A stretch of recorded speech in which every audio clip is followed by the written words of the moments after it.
그러면 그 노무현 전 대통령 서거 이후에 네. 그리고 바로 뭐 액션을 취하신 건 아닌 거네요. 네, 그리고 그때는 또 이제 약간 어리다고 하기에는 사실 구상훈 후보님 생각하면 사실 그렇게 어린 나이는 아닌데, 어린 나이는 아닌데, 네, 그때는 이제 뭔가 그러니까 행동하는 행동력이 좀 부족했었죠. 음, 네. 그렇게 사실 저는 윤석열 이 탄핵 집회 나올 때도 혼자 그러니까 주변에 이렇게 이런 얘기를 할 수 있는 사람 있는 환경이 아니다 보니까 혼자 와야 되는데 그게 너무 무서웠던 거예요. 그래서 제가 얘기 드렸잖아요. 저는 처음 나왔는데 너무 무서워가지고 두 번째에 바로 자봉단에 들어갔어요. 아니 근데 그게 더 어려운 거 아니에요? 아니 저는 그래 무서운 게 더 컸던 것 같아요. 그러니까 일단 누가 물론 있어야 된다? 네, 네. 나는 오히려 자봉단을 신청한 게 더 신기한데. 아니 저는 제가 좀 힘들더라도 난 안 무서운 게 좋았던 것 같아요. 아, 뭐 사실 그렇게 자봉단 일이 막 이렇게 막 물론 힘들죠. 물론 힘든 일인데 엄청 막 제가 생각하기에는 그래도 할만했던 것 같아요. 물론 겨울에 너무 힘들고 여름에 너무 덥고 막 힘든 일이긴 한데 막 이렇게 생각했던 것처럼 자원봉사 하면 딱 생각하는 그런 거는 아니었던 것 같고 그리고 그랬던 것 같고 저 무슨 얘기 하려고 했는데 까먹었어요. 네. 네. 저는 오히려 그러니까 뭐 사람마다 다 다르니까 뭐 이게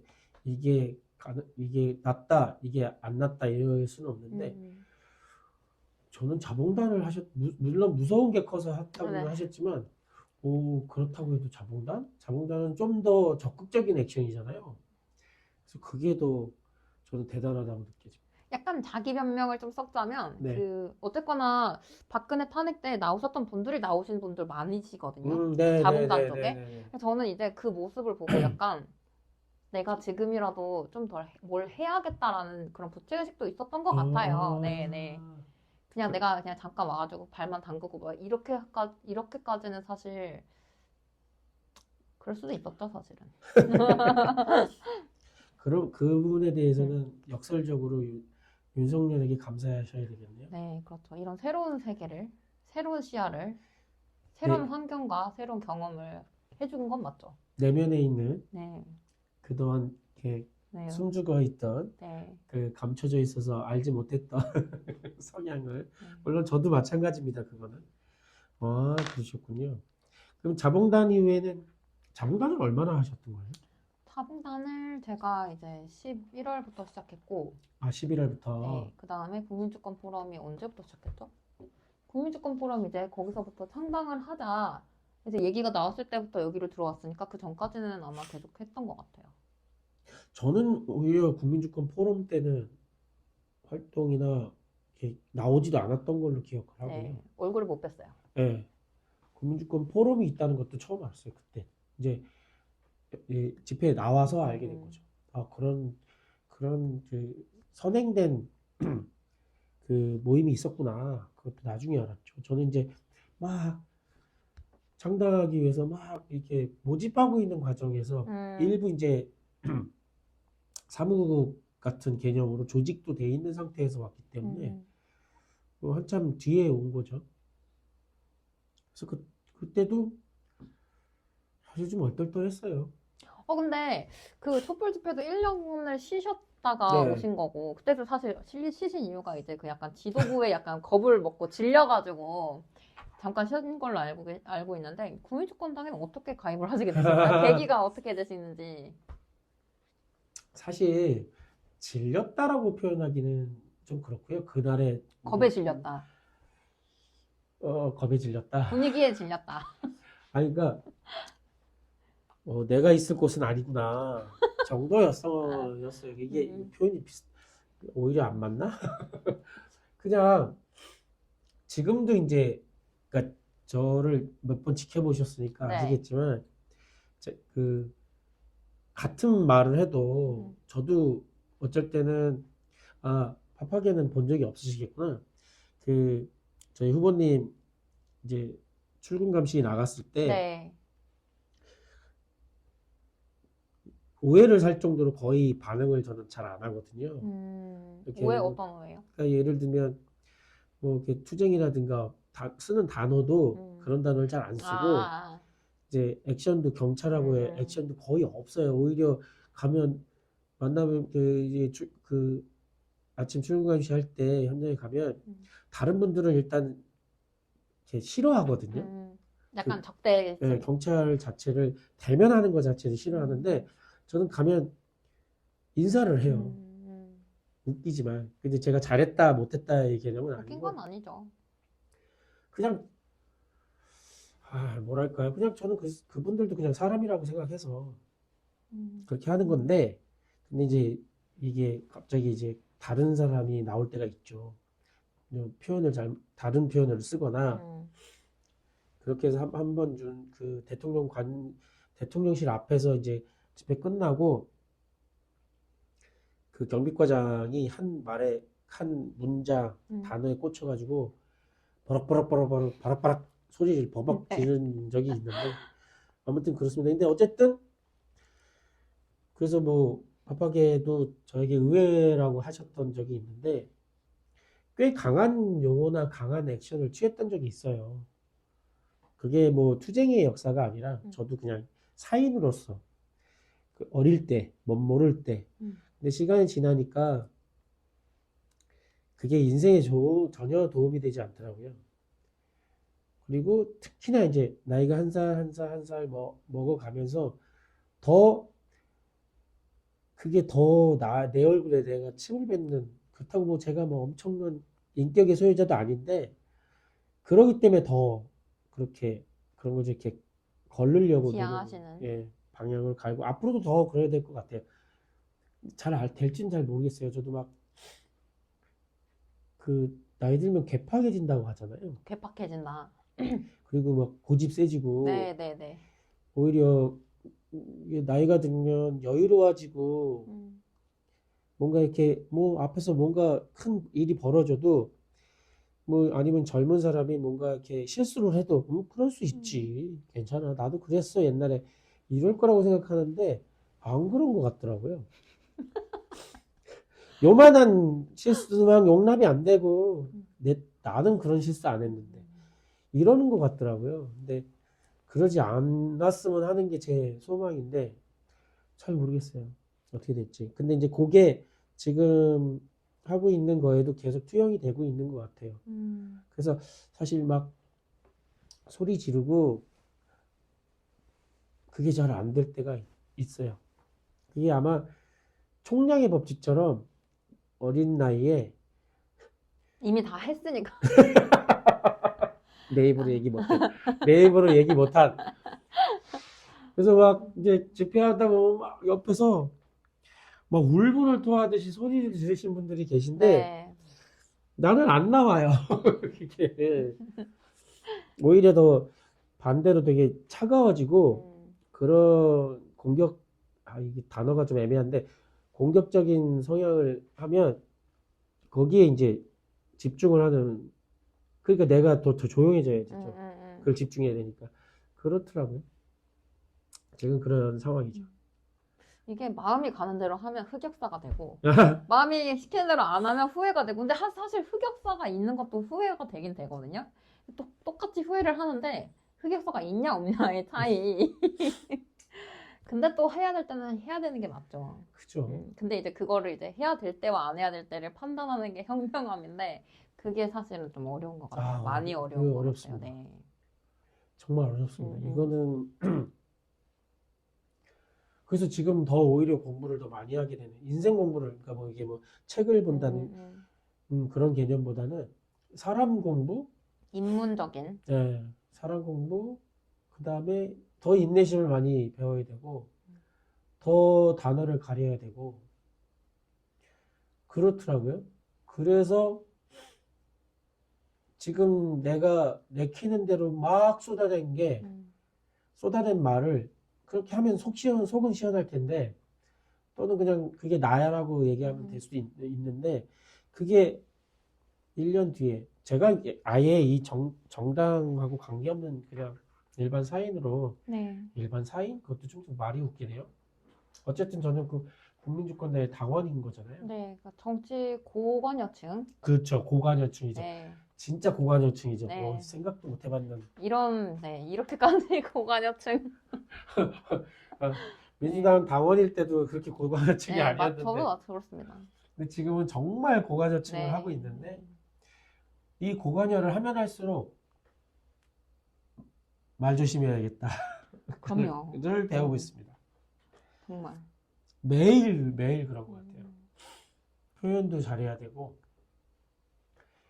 내가 표현하는 말이나 단어가 상대방이 어떻게 들릴지 맞아. 이해될지까지도 생각을 해봐야 되겠더라고요. 그래서 공부를 열심히 해야 되는 저는 못했어요. 어렸을 때부터 너무 그런 이제 눈치를 봐야 된다. 그러니까 그런 거를 신경을 다 써야 된다. 이런 거를 원래는 아무것도 모르다가 갑자기 저도 이런 각성을 한 계기가 있었단 말이야. 그러고 나니까 너무 조심스러운 거예요. 언행이. 그래서 말을 해야 할 때 이게 말이 안 나와요. 내가 이거 말을 해도 되는 건가? 내가 지금 이 말을 해도 될 땐가? 그래서 약간 말을 안 하고 후회하는 경우가 저는 더 많은 것 같아요.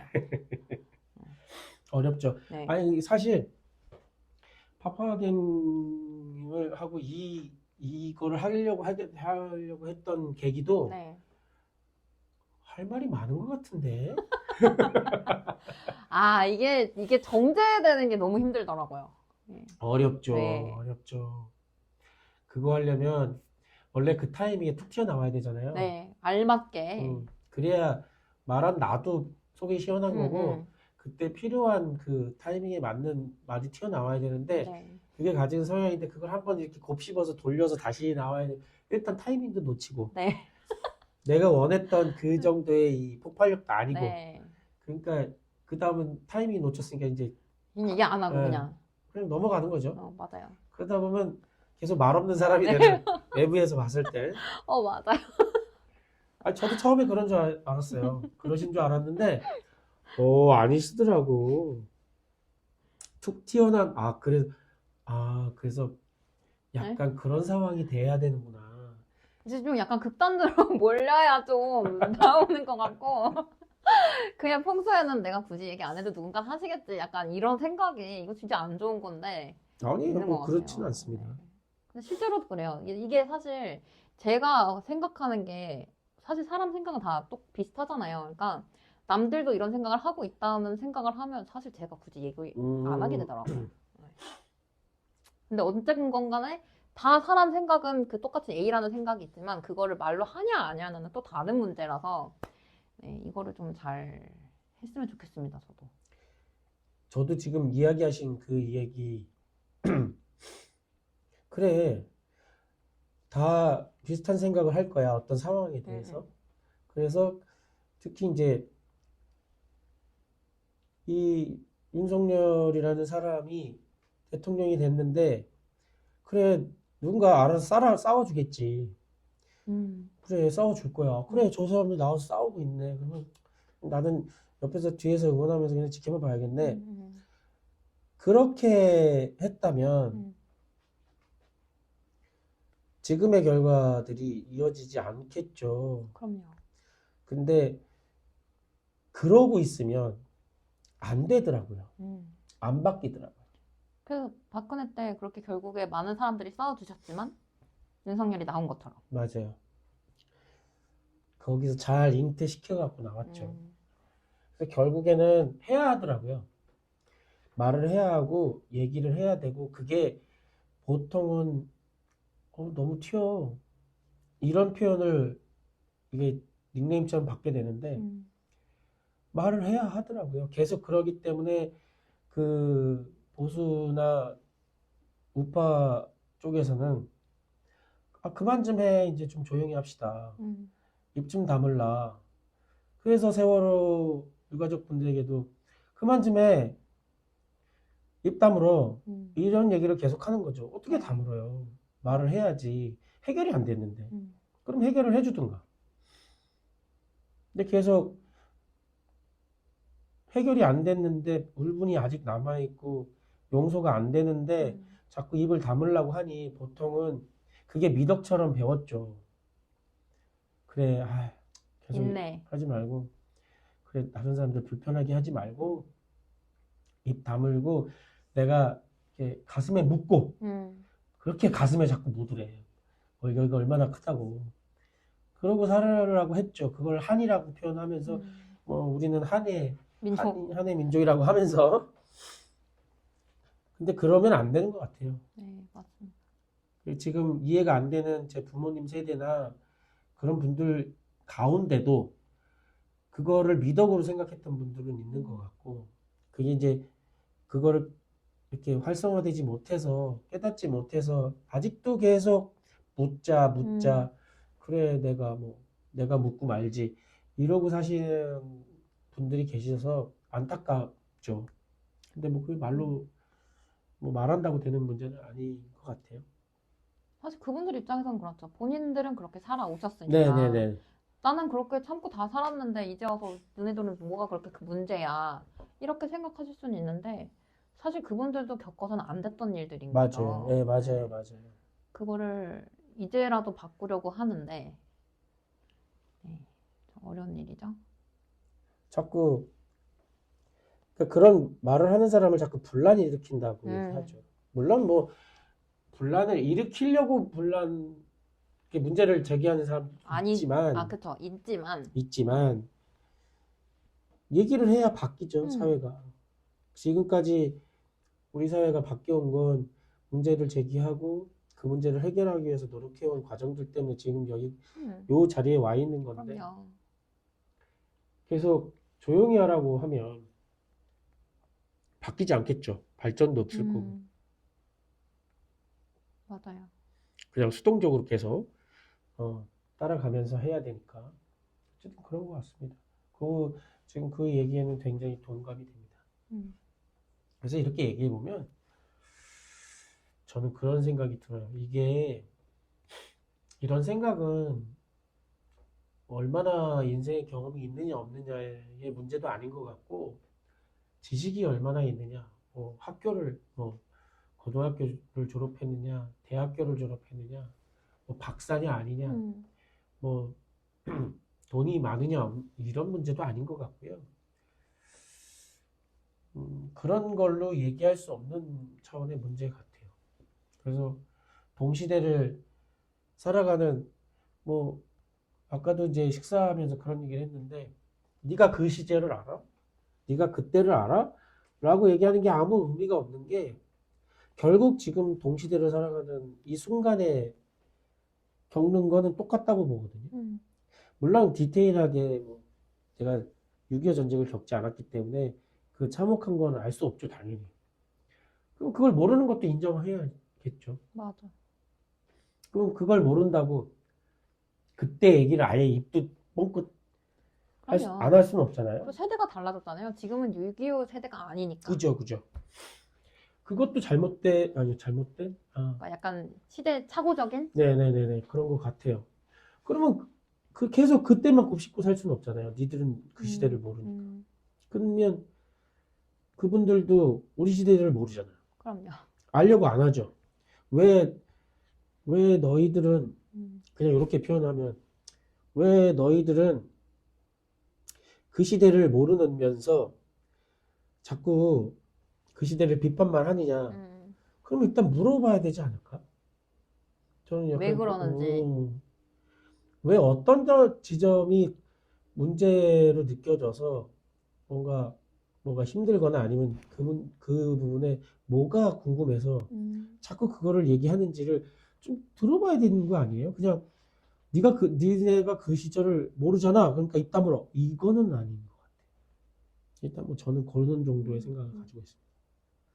네, 약간 그런 소통 방식의 차이도 그런 것 같고, 그러니까 어쨌거나, 글쎄요. 물론 그렇다고 해서 이제 저희 부모님 세대들이 대화를 할 줄 모르신다. 이렇게 말하기는 좀 그렇고, 약간 소통 방식의 차이가 좀 있지 않는가. 그분들은 이제 새로운 거를 이제 받아들일 그런 연세는 아니시잖아요. 이미 가지고 온 게, 이미 겪어오신 게 많기 때문에 이런 경험적으로 판단을 하시는 거고, 저희는 앞으로 이제 볼 것도 많고 배울 것도 많으니까 이제 앞으로 이제 미래지향적으로 얘기를 하는 거고, 그런 그러니까 그 시야에서도 약간 차이가 나는 것 같아요. 네, 그것도 맞는 것 같습니다. 근데 진짜 이거를 그냥 가족끼리는 종교 얘기도 그렇고 정치 얘기도 하고 그러고 이게 쉽지가 않아요. 이게 정말 맞으면 너무 좋은 거지만 다르면 얘기를 안 하는 게 차라리 나은 정도로 정말 가족 분열을 일으키는 수준까지 되기 때문에 저도 진짜 많이 강요만 안 한다면? 제가 강요하고 싶어요. 틀린 거야. 엄마가 틀린 거야. 강요하고 싶어요. 강요하고 싶죠, 저도. 근데 그거는 뇌관을 건드리는 것 같으니까 꾹꾹 눌러 참는 거죠. 그죠? 음, 맞아요. 서로 뇌관을 건드리지 말자. 어떤 인생을 그 과정에서 네. 미흡하나마 그 과정을 어떻게 겪었는지는 그래도 좀 옆에서 가족이니까 지켜봤으니 좀 근데 이제 안타깝고 답답하죠. 물론 뭐 제가 엄청나게 뭔가를 잘해서 부모님에게 너무 잘해서 내 말이라면 껍벅 이렇게 하시는 그런 존재의 사람은 아니지만 저도 아닙니다. 그래도 늦게나마 그건 저거는 아니신 것 같은데 라고 알려드리고 싶은데 그걸 알려드리는 것 자체가 큰 그 감정의 아픔을 드리는 것 같으니까 어쩔 수 없이 참는 거죠. 뭐. 참는다라는 표현은 좀 그렇고 그냥 넘어가는 거죠. 넘어가는 거. 사실 이 구도에서 이제 부모님 세대와 이제 저희 세대에서 선과 악이라는 게 없잖아요. 이제 네네네. 그분들 그럼요. 판단에서는 그게 맞는 거고 우리 판단에서는 이게 맞는 건데 우리 판단이 아니고 우리는 생각하기에 이게 맞는 건데 진짜 이렇게 만든 세대 간의 이제 분열을 만든 이명박이 제일 잘못했다고 생각해요. 아, 거기서부터 사실 씨는 더 위에부터 있었지만 진짜 이명박이 뭐 생각도 못한 사람이 갑자기 소환되네요. 진짜 잘못했다고 생각합니다. 그거는 어떤 부분이에요? 지금 이명박 얘기요? 얘기하신. 예. 그 언론 장악도 약간 그런 것도 있고 인터넷에서도 막 그런 찌라시 가짜 뉴스 약간 이명박 때부터 이제 이게 좀 이렇게 양산이 됐다고 저는 그렇게 알고 있거든요. 3월 19일 특별수사단을 조직하여 수사에 착수한 이후 지금까지 수사를 해왔습니다. 결과 여론 대응 등에 관여한 경찰 간부 등 16명을 사법 처리하였습니다. 경찰에서는 그간 경찰, 군, 민간업체 등 압수수색을 76회가량 실시하여 압수물 1,440점, 디지털 증거물 10,000여 점을 압수하였고 참고인 등 400여 명을 조사하였습니다. 그리고 관련 자료에 대한 포렌식 작업과 빅데이터 분석 등을 바탕으로 혐의를 고증하였습니다. 제가 MB는 가급적 얘기를 안 하려고 했던 건 잘 언급을 안 하려고 제가 찍었어요. 저는 안 찍었습니다. 나중에 손가락을 찍고 싶었어. 그러실수록 더 얘기를 하셔야죠. 후회합니다. 반성합니다. 그러네요. 네. 그거 맞네요. 그러니까 그때 그 실수가 네. 지금 뼈저리게 느껴지는 상황이라 몰랐어요. 그러니까 이제 저는 양가 감정이 다 있거든요. 그때 제 기억에 되게 먼 기억인데 또 꽤 됐으니까 네. 제 기억에 굉장히 명확했어요. 제가 그런 얘기를 요즘 가끔 이야기를 하잖아요. 네. 제가 예전에는 이런 존재가 아니었다. 네. 이런 다른 행동을 존재였다. 그래서 의외라는 표현까지 쓰셨는데 네. 그때 뭐 그렇게 고관여도 아니고 그런 사람이었고 뭐 그냥 그 시대에 맞게 잘 안 풀리는 일도 뭐 밥벌이 생계 그 나이대에 맞는 좀 이러지도 못하고 저러지도 못하는 뭐 그런 시대를 사는데 MB는 이명박은 명확했어요. 뭔가 말하는 게 명확해 보였어요. 약간 혼돈 속에서 네. 이렇게 길을 제시해주는 그런 느낌이었었죠. 특유의 이렇게 딱 이렇게 하는 그 리더십. 네. 그 오랜 네. 건설사 사장부터 이렇게 해갖고 밑바닥부터 올라왔던 그 성공지향적인 네. 그 지금으로서는 완벽한 꼰대 남 얘기 절대 안 듣고 내가 법이고 내가 하는 게 다 맞아. 내가 생각하는 게 다 옳은 일이야. 뭐 팥으로 매주를 쓴다고 해도 맞아. 라고 얘기하는 그런 방식. 거기에 의문을 제기하면 안 돼. 이게 어떻게 보면 약간 뭐 시원했다고 할까? 될 것 같았어요. 그러니까 그 강인함에 의지를 할 수 예, 있다고 예. 착각을 할 수 있는 바꿔줄 거죠. 거라고 네, 생각한 네. 근데 웬걸? 리더가 아니고 사기꾼이었습니다. 세상 그런 사기꾼도. 그러고 나서 정말 마지막에 손을 찝고 싶었죠. 그 기억이 아픈 기억이 있습니다. 근데 뭐 다 그런 과정을 거치면서 각성을 하는 거죠. 맞아요. 실수하지 않으면 성찰의 기회도 없는 거잖아요. 감사합니다. 갑자기 명언이 왜? 이야, 오늘 얼어 터진다. 이렇게 딱 잘라갖고 쇼츠로 또. 아, 이거 아무도 안 볼 것 같아요. 구독자가 10명 있는 것만 다행입니다, 지금. 구독자가 10명, 예. 이거 올라가면 볼지도 몰라요. 아, 이거 너무 루즈한데. 그냥 뭐, 이렇게 가는 거죠. 네. 어쨌든, 뭐, 준비한 꼭지를 하나도는 하나는 아니에요. 했네요, 하나. 대파. 어쨌든 다 포함은 돼 있어요. 포함은 돼 있는데, 했는데도 뭐, 또 의식의 흐름대로, 소통 방송 같은 느낌으로. 그쵸? 누구랑 소통하는지 그냥 이렇게 모르겠어요. 둘이서 소통하는 방송. 아니, 지금 우리도 하고 싶은 말이 많은데 얘기 네, 못한 맞아요. 거니까 사실 어떻게 보면 네, 맞는 네. 말이에요. 그래서 자꾸 이 영상에다 대고 카메라에다 대고 얘기하는 거니까 지금. 아까도 그 얘기했지만 정치 고관여를 하니까 말이 더 많아지는 게 아니라 자꾸 말을 줄이게 된다고 그랬잖아요. 네.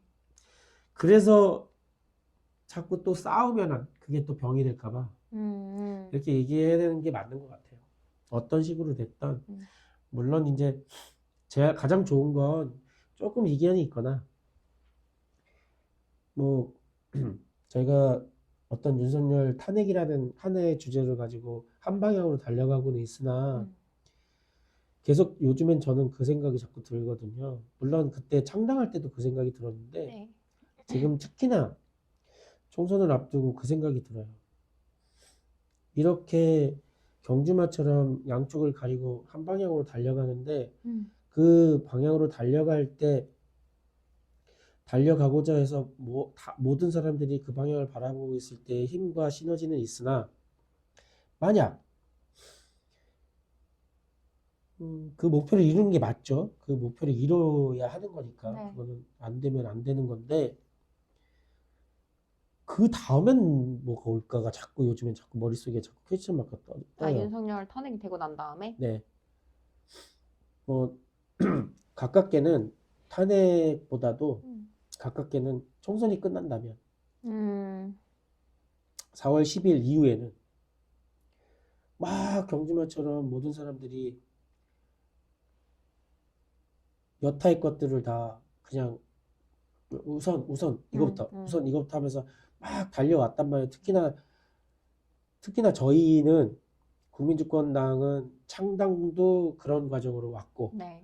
숨가쁘게 달려왔잖아요. 처음부터 한 건 아니지만 엄청 바빴죠. 네, 굉장히 네, 바빴죠. 12월 16일 날 창당하기까지 정말 숨가쁘게 달려왔단 말이에요.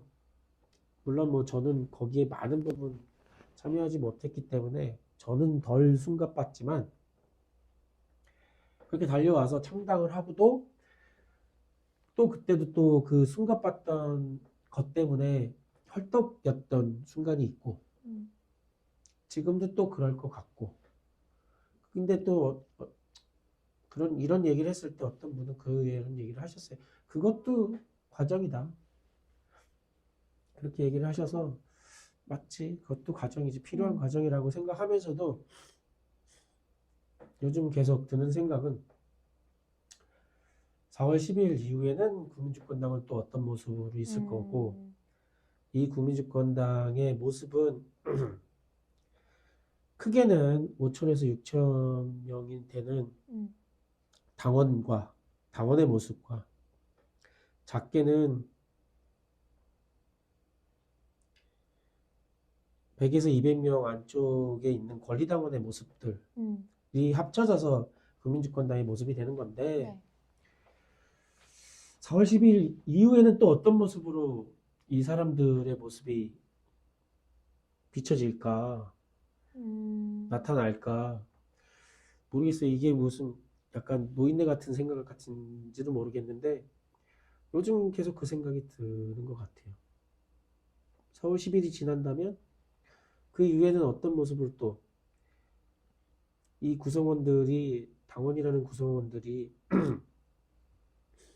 또 어떤 모습으로 또 나타나고 있을까? 그래서 계속 이게 저는 다짐하는 게 있거든요. 나는 국민주권당의 당원이다. 음. 뭐 내가 어떤 누가 좋아서 누가 꼬셔서 이 사람이 너무 친한 베프라 이 사람이 국민주권당에 있으니까 나도 거기 같이 들어가 이게 아니고 그냥 내가 선택한 당이고 그 당이 지향하는 방향이 어쩔 때는 실수도 하고 우여곡절을 겪지만 어쨌든 좋은 방향으로 가고 있다고 생각하고 거기에 구성원들이 어렵고 힘들고 가끔은 우당탕당도 하는데 어쨌든 같은 방향으로 계속 좋은 방향으로 가려고 애를 쓰고 있다라는 그 진심만이 느껴져서 어쨌든 그렇게 계속 가겠구나. 하지만 그 가려고 하는 방향이 단기의 목표에만 매몰되면 그 중간에 굉장히 돌부리에 걸리면 그냥 쓰러져 버릴 수도 있겠구나라는 생각이 들어서 자꾸 좀 멀리 보려고 하는 게 생각이 자꾸 들더라고요. 그런 시야도 필요하죠. 저는 지금 요즘 그러는 것 같아요.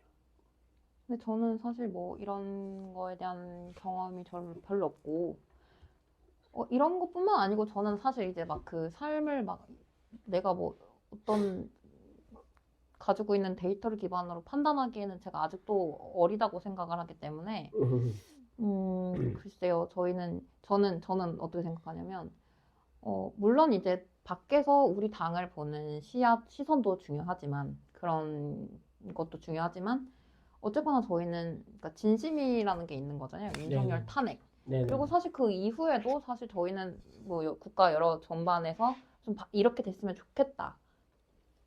그게 사실 기존에 있는 정당만으로는 잘 되지가 않았기 때문에 그거를 정말 직접 이뤄내고 싶다는 그 마음이 저는 이 당을 계속 유지할 수 있을 거라고 봐요. 사실 저도 몰라서 이렇게 얘기를 하는 걸 수도 있어요. 잘 알면은 약간 조심스럽지 않을까?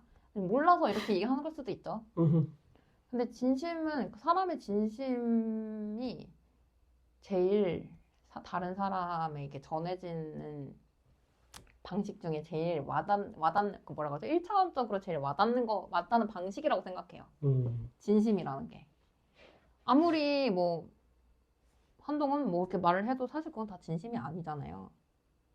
와닿지가 않잖아요. 그러니까 저희가 말하는 메시지나 그런 진심 같은 것들이 어쨌거나 우리 당의 이미지를 만들어 줄 거라고 생각합니다. 약간 네. 추상적인 얘기죠? 많이 아니요. 추상적이죠. 좀 어쨌거나 총선이 끝난 다음에는 우리 후보가 어떻게 되든 간에 어쨌거나 우리는 숨을 고를 시간도 필요하고 그렇죠. 네. 그렇죠.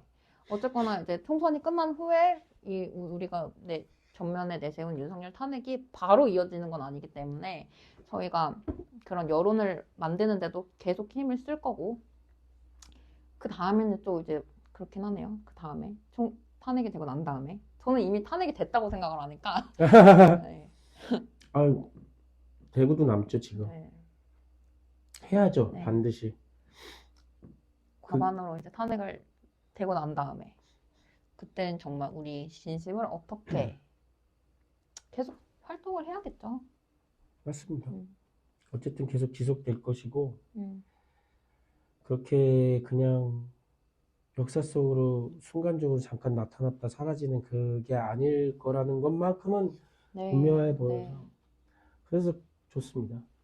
사실 뭐 다른 그러니까 전에 막 잘 고관여층이 아닐 때 그냥 TV나 뉴스에서 접하던 이런 신당 창당 그런 거는 그냥 이 사람이 그냥 이렇게 모여서 갑자기 만들었다가 어느 날 갑자기 또 합친다고 해서 사라졌다가 네.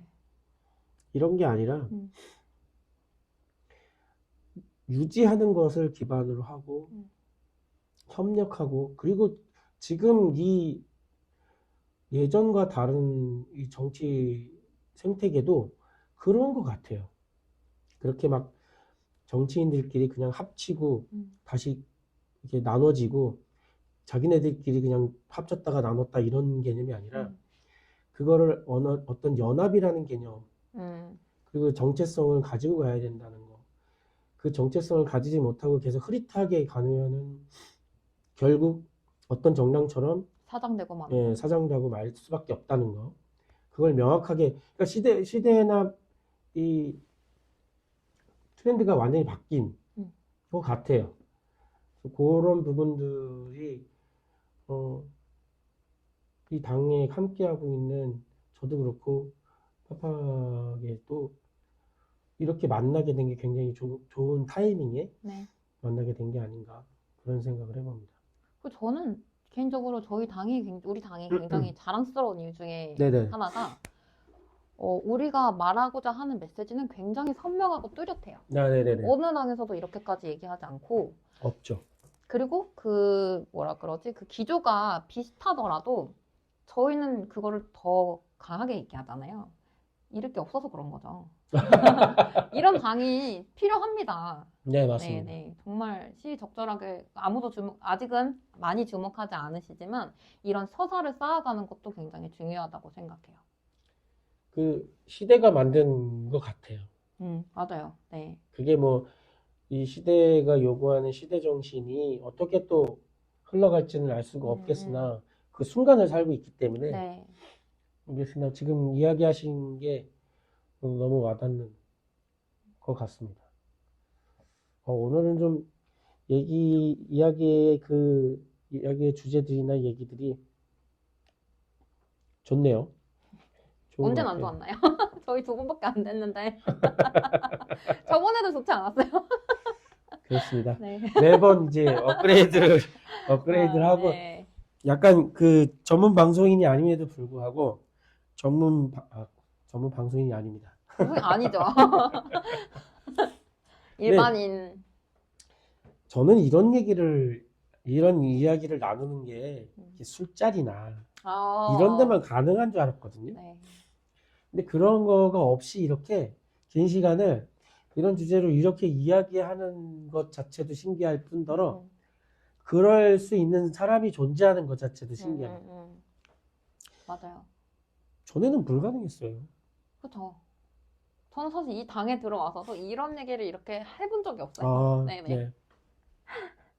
너무 이제 다들 어른이시고, 물론 이제 저희 또래도 있지만, 이런 비슷한 온도와 비슷한 밀도로 얘기할 수 있는 분위기가 사실 없었거든요.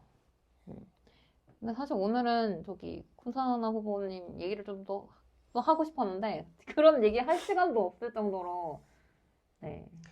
그 오랜 시간 쌓았던 게 있을 테니. 이 주제를 이렇게. 주제를 열심히 준비했으나. 네.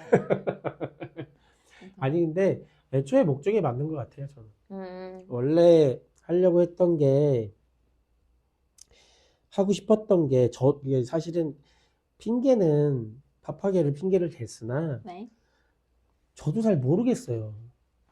저도 정치 쪽에 관심, 무슨, 다 계신 분들은 전에는 어떤 활동을 했고, 전에는 어떤 활동을 했고, 그런 걸 했고, 그런 과정에서 이렇게 이어져서 여기에 와 있는 것처럼 얘기를 하시는데, 어느 날 갑자기 뚝! 이렇게 떨어진 개념이라, 저도. 네. 그런 사람들은 왜 그러냐면, 얘기하는 게 다르거든요. 그 이야기하는 주제나 말들이 끼어들 수 있는 것들이 별로 없어요. 맞아. 그걸 어떻게 끼어들어? 듣고만 있는 거지.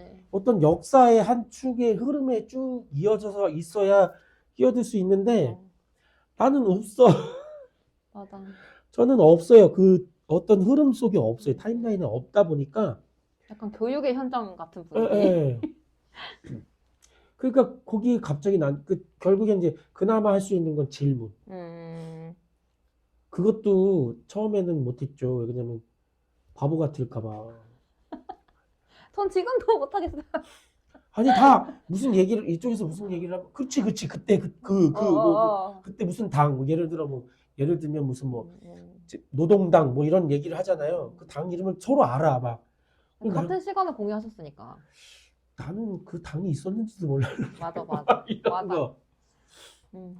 거. 그러니까 그렇다고 하면 우리 당에 있는 사람들이 다 그런 생태계에 있었던 것도 아닐 텐데 특히나 이 촛불 집회는 어떠한 순간 이제 노무현 전 대통령 때문에 활성화됐다고 하는데 저도 일부는 그렇고 결정적인 건 사실 이재명 대표 때문에 더 많이 활성화되긴 했거든요. 맞아요, 맞아요. 그런 어떤 활성화 계기가 중간중간에 타임적으로 다 다르잖아요. 거기서부터 또 얻어진 경험치가 또 다르고 이 얘기를 할 데가 없는 거예요. 물어보기도 애매하고 바보가 어린애니까 저는 어린애니까 유치원생도 아닌 존재처럼 머리에 아무것도 없으니까 경험치 아무것도 없잖아요. 나이만 먹었지 아무것도 모르니까. 같은 레벨을 알아보신 거구나. 아, 네. 가만히 보니까 할 말이 많아. 근데 잘 몰라. 말할 기회를 다 뒤풀이를 하면 한마디도 못하고 뒤에서. 근데 여기까지 올라와 있는 게 있는 것 같아. 나도 그런데. 그나마 이제 나는 액면가가 나이가 있으니까 좀 말도 시켜주고 그냥 껴들기도 하고 웃기라도 하는데 그것도 아닌 것 같고 분위기는. 저는 저한테 말을 이렇게 갑자기 시키시면 머리가 하얘져요. 네? 무슨 얘기를 저한테 갑자기 하라고 하시는 건지. 사실 막 말을 하라는 게 특정 주제를 놓고 거기에 대한 어떤 논평 같은 느낌으로 말을 하라고 하니까. 논평? 논평을 내가 지금 여기서 어떻게? 그 주제도 잘 모르겠는데 사실. 저도 그랬어요. 저도 처음엔 그랬죠. 그래서 입 꾹 닫고 있다가 이제 같이 집회를 참여하고 활동을 같이 하는 분들이 많이 계신 가운데 저 사람도 말을 못하고 무슨 레벨 측정기예요? 레벨 네. 측정기? 좀 판을 좀 깔아야겠구나. 그래서 그 핑계김에 나도 좀 말해야겠다. 그 판에 말려든 거구나. 저는. 말린 거죠. 완전히 말린 거예요. 근데 진짜 제가 어딜 가서 이런 경험을 해보겠어요. 그럼요. 진짜 새로운 경험을 하고 있습니다. 제가 막 나이가 이제는 어쨌거나 아주 젊다고, 물론 젊죠. 근데 어린 건 아니잖아요. 젊지만 어린 건 아닌데, 네. 어린 것 같은데요. 어린가요? 아무튼 이렇게 제가 봤을 때는 그렇게 어리지 않은 나이인데도 불구하고 새로운 경험을 할 수 있다는 거는 가면 갈수록 행운이라고 생각할 것 같아요. 네네. 그건 맞아요. 조금 그 부분에 있어서는 조금 더 경험이 있는 저로서는 아까 제가 이런 사람으로 바뀌기 전에 존재로 지금 그대로 흘러왔다면 생각하기도 싫을 정도로 끔찍한 존재였을 거예요. 왜냐하면 굉장히 원칙적인 기술을 가지고 있는 사람이라 그게 심각하거든요. 뭐가요? 고정관념이? 그렇죠. 그거가 많이 역할을 하죠. 그러니까 저는 약간 양가 두 가지의 성향을 좀 같이 갖고 있어요. 되게 새로운 걸 잘 받아들이기도 하고 이제 요거는 좀 아닌 것 같은데. 아니에요? 아니에요. 그러니까 말씀하세요. 제가 괜히 갑자기 거들어가지고. 지금 왜 그랬냐면 갑자기 이제 출력이 약간 떨어지는 느낌 갑자기 확인해서 거기에 지금 갑자기 신경이 확 쓰여서 그래요. 멀티는 좀 힘드시군요. 아니 순간적으로 위험한데 영상이 끊어질 것 같은데 막 이런 느낌이 들어서 어쨌든 그래서 그 되게 고지식한 면이 한 면을 굉장히 많이 차지하고 음, 있으면서 음. 그 반면에 거기에 되게 프리한 반대로 극단적으로 프리한 면이 좀 존재해요. 근데 언제나 이 프리한 부분이 자유로운 부분이 음. 이 부분을 이게 이겨내지는 못하고 음. 대부분 이게 이겨냈던 예전의 음. 모습이었거든요. 근데 지금은 오히려 이쪽이 좀 이겨내는 거죠. 음. 그게 약간 지금 양쪽으로 좀 시너지 효과를 발휘를 한다고 생각하는데 만약에 이게 이 원칙적인 거에 심각하게 집착했던 적이 있어서 음. 굉장히 어릴 때 음. 그래서 아마 지금 안 그런 것 같아요. 10대 땐 주변에서 친구들이 너 도덕책이라고 했어요. 아, 근데 도덕책하고 꼰대는 약간 좀 다른데요, 아, 결이. 그래요? 예, 약간 결이 다른데. 그때는 뭐 꼰대일 수가 없었으니까 10대 때 뭐 해봐야 어떻게 꼰대가 되겠어요. 근데 이제 윤리책, 도덕책 요만큼도 이렇게 하면 안 되고 근데 아마 그 총량의 법칙으로 그때 그랬기 때문에 지금 좀 이렇게 풀어질 수 있는 게 아닌가라는 생각도 열린 걸 가끔 수도. 생각해보고 또 다른 어떤 이제 터닝 포인트가 있어서 그런 계기가 된 것도 있습니다. 근데 계기가 있다고 다 각성하는 건 아니더라고요. 아, 예, 네, 네, 그건 네. 동의합니다. 어쨌거나 본인의 마음 태도가 약간 바뀌어야겠다라고 생각을 하셨으니까 바뀐 거지. 충격적인 경험이었어요. 제가 그 경험치가, 그러니까 제가 고민하던 타이밍에 온 경험치라서 아마 바뀐 게 된 것 같아요. 근데 만약에 그게 아니라 그냥 물리적으로 타인에 의해서, 타자에 의해서, 외부에서. 외부 작업으로 그냥 마음에 들지 않는데 마구잡이로 내 상황이 바뀌었다, 내 성향을 바꾸는 상황이 됐다면 아마 지금 같지 않았을 수도 있을 것 같아요. 근데 이제 그건 아니고 문제가 있는 것 같은데 아니 이렇게 하는 건 아니지 않나라는 생각을 할 때쯤 그런 고민의 결과로 가던 길에 어 이런 길이 있구나, 이런 삶이 있구나, 이런 생각이 있구나. 거기서도 또 한참 동안 고민을 많이 했지만 많이 헤맸죠. 많이 길을 못 찾고 헤맸는데 아직도 길은 못 찾는 것 같아요. 계속 가야 되는 것 같아요.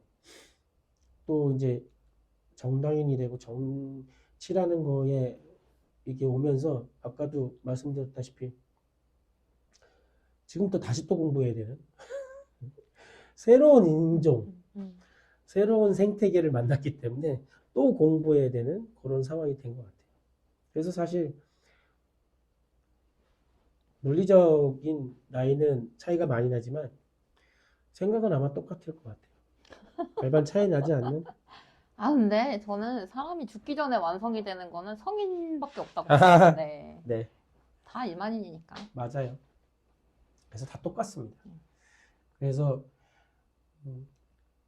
길에서 만난 유치원생의 말에도 귀를 기울여야 되는 것 같고 그 말에 인생의 답이 있을 때도 있는 것 같아요. 그걸 놓친 게 안타까운 거죠. 그래서 그걸 기울여야 되는데 사실 잘 안 되죠. 아이, 죽기 전에도 모르는 사람 많습니다. 죽기 전에도 계속 그렇게 선생님 하시는 분 많은 것 같아요. 네. 선생님. 아니, 이제 저는 이제 지금 현 시점으로서는 저보다 어르신 분들이 더 많잖아요. 저보다 네, 네. 어린 분들보다. 근데 이제 보면은, 아, 물론 이제 나이 드셨다고 나이값 하는 게 정말 쉬운 일은 아니지만, 맞아요. 그래도 뭔가, 본인 나이대에 맞는 그런, 이렇게 우리가 생각하는 그런, 뭐라 그러죠? 레벨이라 그러나? 그런 수준이 있잖아요. 근데 그거를, 물론 그거 수준은 사람마다 다르겠지만, 생각하는 게 사람마다 다르겠지만, 너무 안 맞게 사시는 분도 사실은 너무 많다. 그렇게 봅니다. 저는 근데 그게 나쁜 건, 그러니까 나쁜 거라고 보기에는 좀 그렇고, 네네네. 수준에 맞게 사시는 분들이 대단한 거라고 생각해요. 그렇죠. 네. 나이값 하는 거 진짜 쉽지 않습니다. 세상 제일 어려운 게 나이값 하는 거. 네. 그거 어렵습니다. 나이값 하는 거. 네. 아무리 오래 살아도 몇 안 되세요. 그렇게 나이값 하고 사시는 분들이. 맞아요. 저도 제가 완벽하다고 생각하지 않고. 거기서 출발하는 게 가장 중요한 것 같더라고요. 나도 완벽하지 않다. 네.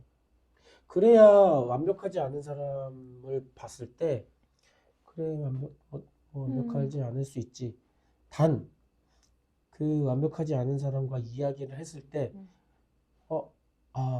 인정하고 내가 그랬군요. 그거 실수인 것 같아요. 이걸 개선해 보든 뭐 바꿔 보든 이게 중요한 것 같아요. 맞아요, 맞아요. 유일하게 안 하고 계신 분들이 네. 계속 계시죠. 저 용산에. 네. 뻔뻔함. 자기가 그 어떤 종착 모델인 것 마냥 끝장 모델인 것 마냥 인생을 살고 계신 분들 때문에 그 양반들 때문에 저희가 참 힘들죠. 네. 말 좀 들었으면 좋겠는데 네. 어쨌든 그렇습니다. 네, 저희가 지금 와우. 장장 오늘은 뭐 여기에는 일단 시간 표시는 잘 안 되고 있습니다만 제가 볼 때는 1시간 반 정도는 하지 않았나. 기본이 1시간 반이네요. 네, 그 정도 된 것 같아요. 그래서 너무 늦으면 또 집에 가시는 네. 시간이 좀 힘드실 수 있어서 여러모로 주사일 해야 됩니다. 자영업자분한테는 그만한 또 이제 지원을 해주셔야 맞는 거고, 그쵸. 네, 근로자들은 점점 기본 소득과 삶의 질이 향상돼야 맞는 방향이지 않을까. 유시민 작가님이 그 얘기를 한 적이 있습니다. 그리고 제가 최근에 어떤 신문에 보도를 보니까 최저임금이 너무 많이 올라서 30년 함께 일해온 직원을 눈물을 머금고 해고했다. 이런 기사를 봤는데 제가 눈물이 나더라고요. 아니 30년을 한 직장에서 데리고 일을 시켰는데 어떻게 30년 동안 최저임금을 줄 수가 있어요? 몇 번 했는데 그때 이제 기본 임금 이런 거 올랐을 때 어떤 분이 그분이 얘기하는 거는 아마 본인 생각엔 그런 의도가 아니었을 건데 그런 말을 했어요. 30년 동안 같이 일했던 직원을 기본 임금이 오르면서 30년 동안 기본 임금을 줬던 그 직원을 나가게 했다. 그래서 마음이 아프다. 이게 언뜻 들으면 어떡해. 기본 임금이 오르는 것 때문에 임금이 오르는 것 때문에 너무 사업이 힘들어져서 30년을 했던 그 오랜 시간 같이 동고동락했던 직원을 내보내셨네. 안타깝다. 이렇게 생각할 수 있잖아요. 언뜻 들으면 그렇게 들리거든요. 네. 근데 가만히 보면 30년 동안 기본 임금을 준 거예요. 그거 놀라운 얘기거든요. 그러니까 본인이 잘못하고 있는 것조차도 인지를 못하는 거죠. 30년을 같이 했으면 기본 임금을 주면 안 되잖아요. 기본 임금, 저는 진짜 그랬을까요? 정말 기본 임금만 줬을까요? 막 이렇게 상여도 주고 막 그러지 않았을까? 안 줬을 가능성이 있습니다. 왜냐하면 너무하시네. 저는 기술 분야에 일했잖아요. 기술 분야에는 아직도 4대 보험이 없는 분들이 많이 있어요. 아직도. 만약에 있다면 세제 혜택 때문에 드는 경우가 가끔 있습니다. 저는 이제 전직이 주얼리 쪽이었잖아요. 실제 20년 장인인데 4대 보험이 없으신 분들이 꽤 많았어요. 지금은 오히려 4대 보험, 왜냐면 4대 보험을 들려면 나도 손해를 보는 게 생기거든요. 근데 내가 예를 들어 200만 원을 받는데 지금 4대 보험을 들어야 되면 회사 부담도 있고 자부담도 있잖아요. 네. 그게 나가는 게 아까운 거예요. 회사 부담이 나가는 게. 아니, 나도 부담을 하잖아요. 내가 나가는 나도 게. 세금을 내는 거잖아요. 회사 반 내고 자신도 반을 내야 되는데 지금 나는 4대 보험 안 들어도 되는데 그냥 건강보험만 있으면 되는데 그건 내가 그냥 내 개인으로 내면 되는데 만약에 4대 보험을 들면 고용보험 들고 들면 안정된다고는 하지만 내가 200만 원 받던 거에서 일정 부분 소득세부터 시작해서 이걸 그럼요. 내야 되는 거잖아요. 그전에 쓰든 세금도 안 안 냈을 쓰든. 거란 말이에요. 음. 세금이 안 잡히는 거를 20년 한 거죠. 소득세도 안 냈을 테니까. 그러니까 그런 분들은 거부해요. 그걸. 4대 보험 드는 것 자체를. 그쵸. 임금이 깎인다고 생각하기 때문에. 원래 임금이 오르고 기본 임금이 오르면서 세금 건강보험 보험비도 나가고 해야 되는 거거든요. 근데 원래 받던 거에서 줄여서 들어오는 거기 때문에. 그렇죠. 언제나 보험은 불확실한 거니까. 네. 그러니까 그나마 직장인분들은 그럴 거를 경험하지 않은 상태에서 이제 4대범을 들고 애초에 그냥 자동으로 이렇게 나가는 원천 징수라는 개념으로 생각하고 가기 때문에 그걸 해야 된다고 생각하는 건 생각하기 때문에 그런 생각이 없는데 기술직들은 그렇지 않습니다.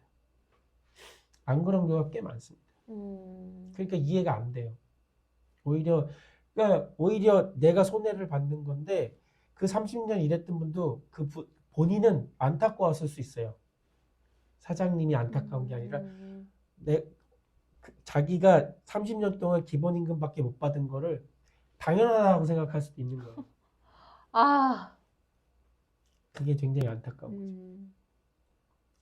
근데 이제 유시민 작가 쪽에서도 그분이 당연하게 생각하니까 본인도 그냥 그렇게 넘어간 것도 있었겠죠? 그러니까 30년을 일했겠죠. 그리고 받아들이고. 아무렇지도 않게 방송에서 얘기하고. 네. 참 사회가 여러 가지로 윤석열 탄핵한다고 끝나는 게 아니네요. 아, 그럼요. 아, 고쳐야 될 게 너무 많네요. 아니 박근혜 탄핵하고 이명박 끝내고 감옥 보내고 나면 바뀌었나요? 안 바뀌었죠. 어디 숨어 있었든지 모르던 사람들이 다 튀어나와갖고 맞아. 지금 마치 저기 그 킹덤 보듯이 얘들은 도대체 어디 가서 숨어 있다가 튀어나오는 거야. 진짜. 이런 사람이 있었다고 할 정도의 사람들이 지금 사방에서 튀어나오는 거잖아요. 그래서 일정 부분은 잘 됐다고 생각해요. 그럼요. 적폐의 백과사전 있잖아요. 이 기간 자체가. 그렇게 숨어 있었, 와, 이들은 도대체 어디 있었지 싶은 사람들이 영화 속에서나 내부자들에서나 볼 법한 사람들이 사방에서 튀어나와. 사실 그 사람들 입장에서는 자기가 공직에 올라간 게 안 좋은 걸 수도 있어요. 조용히 몰래 해먹어야 되는데 그렇죠. 이게 딱 공직에 딱 올라가는 순간 주목을 받으니까 내가 여태까지 뭐 해왔는지 다 스포트라이트를 받는 상황이잖아요. 그게 악재일 수도 있죠, 그 사람들한테는. 근데 웃긴 건 그러니까 그 지금 이야기하신 그 부분, 그 부분을 인지를 못했던 몇몇 장관 후보자들이 있죠. 네. 대표적인 인물이 김행. 그러니까 장관이 되면 커버가 될 거라고 생각한 거야. 그쵸. 세상이 바뀐 걸 몰라. 그래서 장관이 되면 내가 무슨 말을 해도 잠깐 청문회 잠깐 통과하면 나머지는 다 또 거기에 이제 그 역대급 그 방어력이 있는 사람이 이제 이상민 해안부 장관이고 역대급이고요. 그 다음에 이제 용산구청장 네. 있고요. 뒤에서 뭘 하길래 그렇게 방패가 철도 아니고 무슨 이 사람들이야말로 방탄 아니에요? 막 엄청난 방탄이죠. 그러니까 그걸 막아줄 사람이 있다라는 자신감인 거죠. 이걸 내가 막아줄 거야. 그러니까 그 전에 그러니까 이제 그 최민식 선생님이 거기 영화에서 유전무죄? 갑자기 생각이 안 나네요. 범죄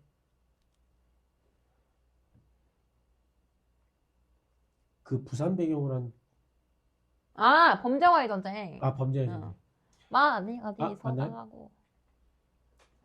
수첩 보여주면서 10억짜리 전화번호. 그 비슷한 장면이 많이 나오잖아요. 네. 그 연락처가 이제 그 마야광 그 여기 송강호 선생님이 그 주연으로 나왔던 마야광에도 거기 주인공도 연락처 얘기를 해요. 그게 내 그거라고.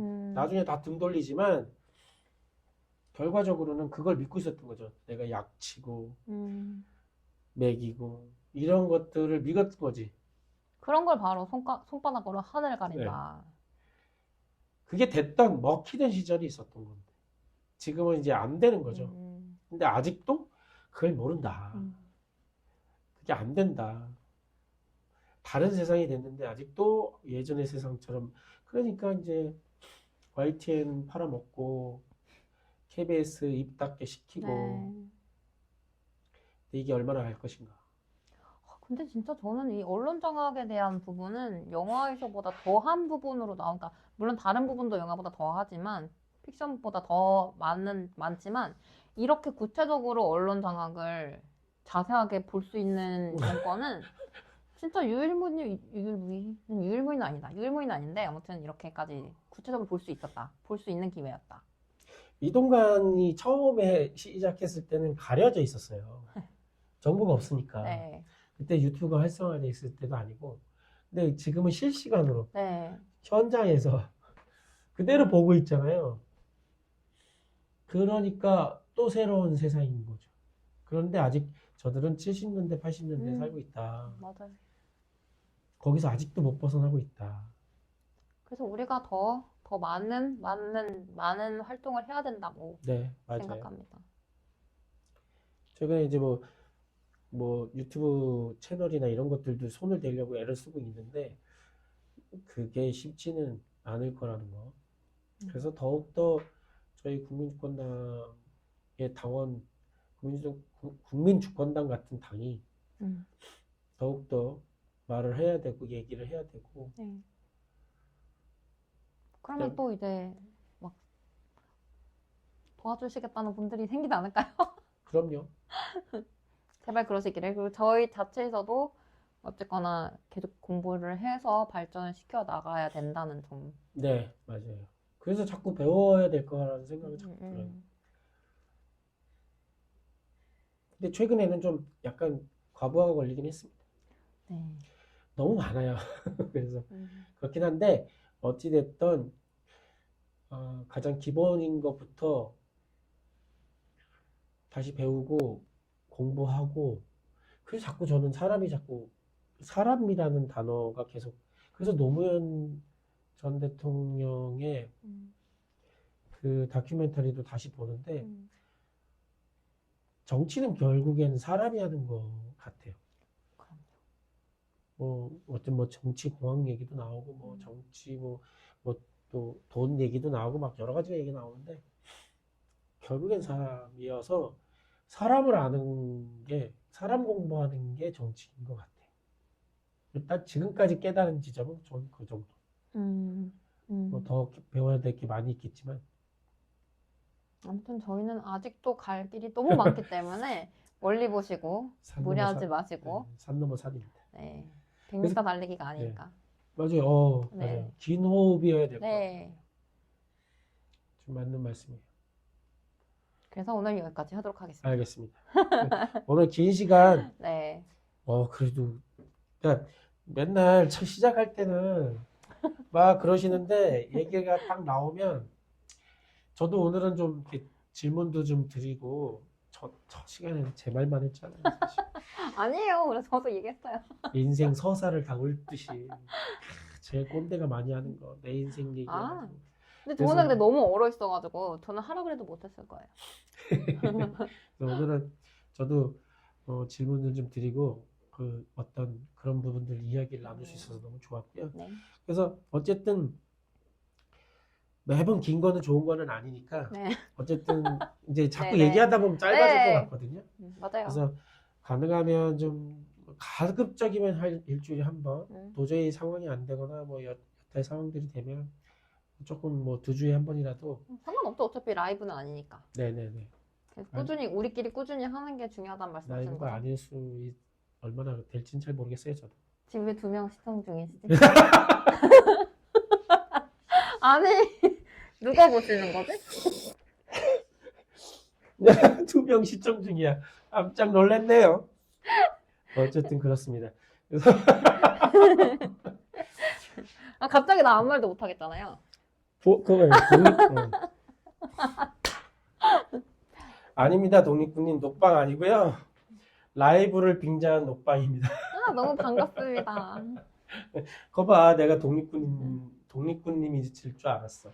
어쨌든 그렇게 해서 또 얘기가 길어지겠다. 네. 어쨌든 이제 10시 13분이고요. 이제 마무리를 좀 해서 오늘도 긴 얘기 함께 나눠주셔서 너무 감사드리고, 네.